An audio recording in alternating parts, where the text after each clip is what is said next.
And during Hurricane Helene, Governor Ron DeSantis says falling trees and debris are going to be an issue. Trees are one of the biggest threats during the storm. And as WFSU's Regan McCarthy reports, state officials say they may be especially so in a city like Tallahassee, where the canopy is prized. During Helene, if you hear something that sounds kind of like fireworks or a gunshot, Florida Division of Emergency Management Director Kevin Guthrie says it's time to take cover. Guthrie says that's the sound pine trees make when they snap. If you hear that, act immediately. Guthrie says residents should respond like they would to a tornado. At that point in time, get to an interior portion of the home, most likely a bathroom. Get as low as you can. If you have some type of protective material, a heavy blanket, a comforter, maybe a very, very small thin mattress, get to that point, put it over the Very close to Tallahassee.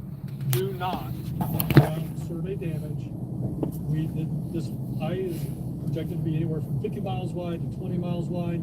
But again, if it's moving at 21 miles an hour, and it's a 20-mile wide eye wall, you may have only 30 minutes, 45 minutes before that eye wall collapses right back on you and trees start snapping again. So again, if it goes from horrible and terrible to absolutely nothing, there's a 99% chance that you're in the eye wall. Stay in place. Do not move.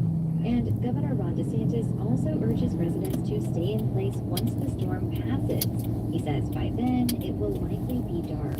We don't know what hazards are out there. There's going to be debris. There's going to potentially, in some parts, there's going to be standing water. Not as difficult to navigate as it is, but to be doing that in the dark of night is hazardous. The sun's going to come out. You need time to take stock of this. You're going to try to do what you need to do. And after the storm, DeSantis urges patience. He says fallen trees will make the process of getting the roads cleared and the electricity turned back on.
There, it's just not something you want to be navigating in the dark.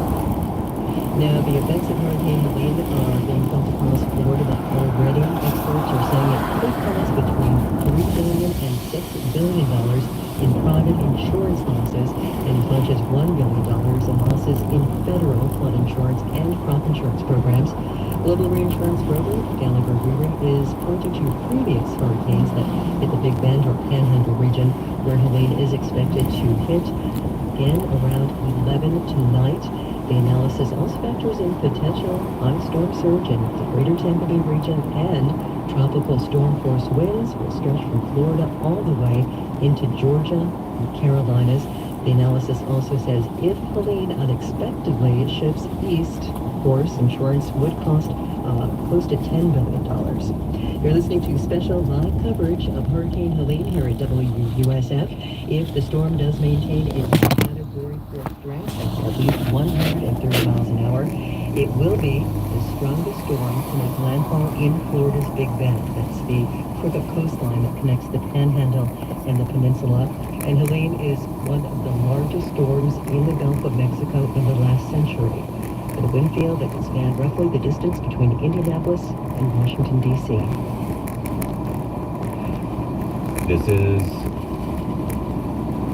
special coverage of Hurricane Helene from Florida Public Radio Emergency Network. Hurricane Helene, a very dangerous and catastrophic Category 4 storm with maximum sustained winds of 130 miles an hour. Good evening, I'm Tom Hudson at the Florida